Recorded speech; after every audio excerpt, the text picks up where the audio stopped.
다육이를 잘 키우기 위해서는 통풍이 아주 중요하다는 사실을 알고 계시는 분들은 많을 거라고 생각합니다. 또는 아직 잘 모르고 이 영상을 시청하시는 분도 계시겠죠?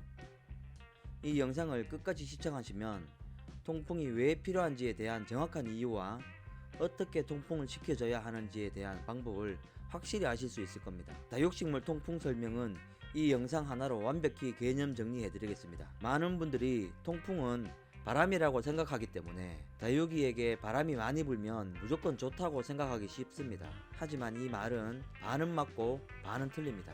먼저 식물에게 통풍이 필요한 이유를 한번 알아보겠습니다. 통풍이 필요한 첫 번째 이유는 식물의 이산화탄소 흡수에 큰 도움을 주기 때문입니다.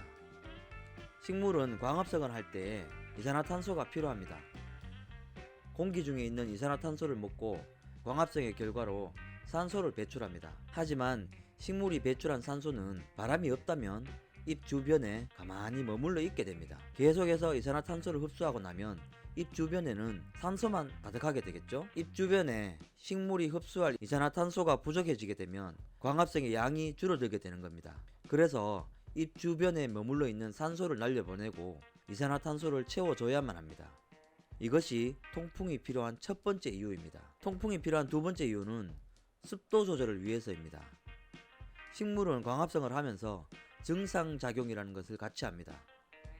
증산작용이란 식물이 뿌리를 통해서 물을 빨아당겨서 줄기를 타고 잎을 통해 수증기로 내뿜는 것을 말합니다. 제 집 거실에는 몬스테라를 키우고 있는데요. 물을 주고 나면 잎 끝에 물방울이 맺혀 있는 걸 본 적이 있습니다. 이것이 바로 증산작용의 결과입니다.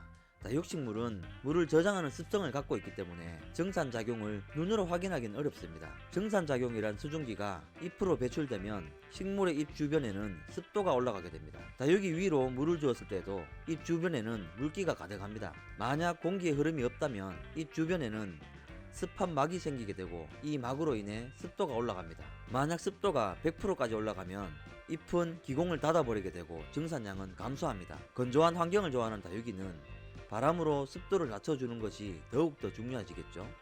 그래서 통풍이 중요합니다. 통풍이 필요한 이유 세 번째는 바로 식물 주변의 온도를 낮춰주기 때문입니다. 우리가 더울 때 선풍기를 틀어서 바람이 불면 시원하다고 느끼는 것처럼 다육이도 마찬가지입니다.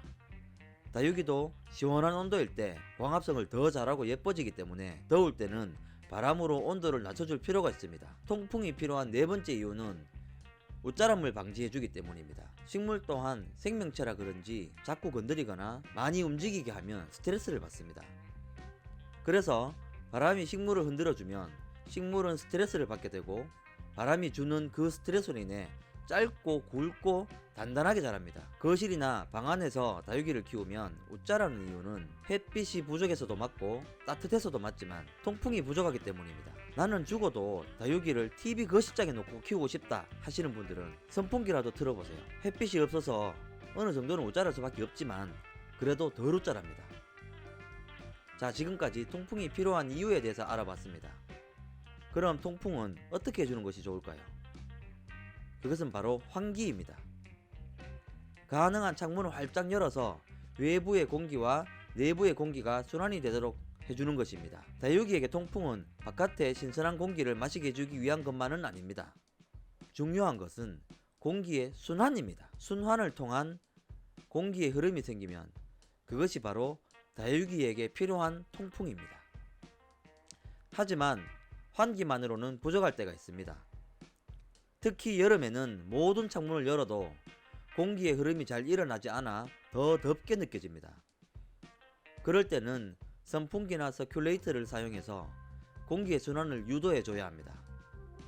하지만 이때 조심해야 할 것이 있습니다. 선풍기를 다육이 가까이에 놓고 강한 바람을 불게 하는 것인데요. 선풍기 바람을 다육이에게 강하게 불게 하면 식물이 시원해질 것이고 또 화분 속의 물이 잘 말라서 좋을 거라고 생각하기 쉽거든요. 하지만 너무 강한 바람이 불면 식물은 스트레스를 받게 되고 기공을 닫아버립니다. 기공을 닫아버리면 식물은 잎을 통해 이산화탄소를 흡수하지 못하기 때문에 광합성을 못하게 되고 증산작용도 못하게 됩니다. 광합성과 증산작용을 못하게 되면 화분 속의 물은 식물이 뿌리를 통해 흡수하지 못하게 됩니다.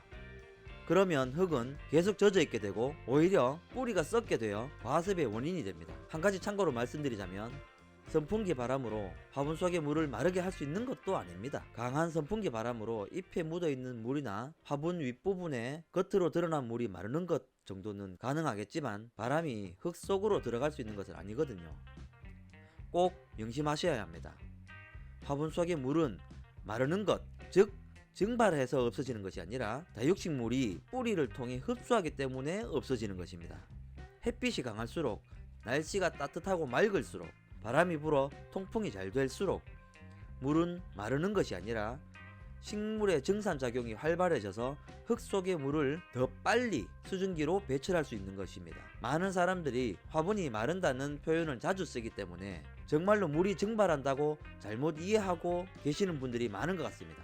아까 통풍이 필요한 네 번째 이유로 바람으로 인한 스트레스 때문에 옷자람을 방지한다고도 했는데, 그래서 적당한 바람이 필요한 것입니다. 식물 잎 가까이 바짝 갖다 대고 너무 강한 바람을 맞게 해주는 것은 광합성과 증산작용을 방해하기 때문에 선풍기 바람이 멀리서 불어서 적당한 강도의 선선한 바람으로 인한 공기순환이 일어나도록 하는 것이 가장 좋은 선풍기 사용 방법입니다. 식물 가까이에서 불어도 되는 바람의 강도는 컴퓨터 부품으로 쓰이는 쿨링팬 정도의 바람 세기입니다. 제가 예전 스마트팜 견학을 가본 적이 있는데요. 실제로 실내에서 식물을 재배하는 스마트팜에서도 컴퓨터용 쿨링팬을 사용해서 통풍을 시켜줍니다. 그리고 보통의 다육이 온실에서도 팬을 높은 곳에 달아서 직접적으로 식물에 바람이 가기보다는 온실 내부의 공기가 전체적으로 순환이 되도록 사용하고 있습니다. 통풍에 대한 영상은 이미 먼저 올린 적이 있는데 그때는 제가 편집 기술도 전혀 없었고 설명도 너무 짧고 부족한 것 같아서 좀 더 자세한 설명으로 영상을 다시 올리게 되었습니다.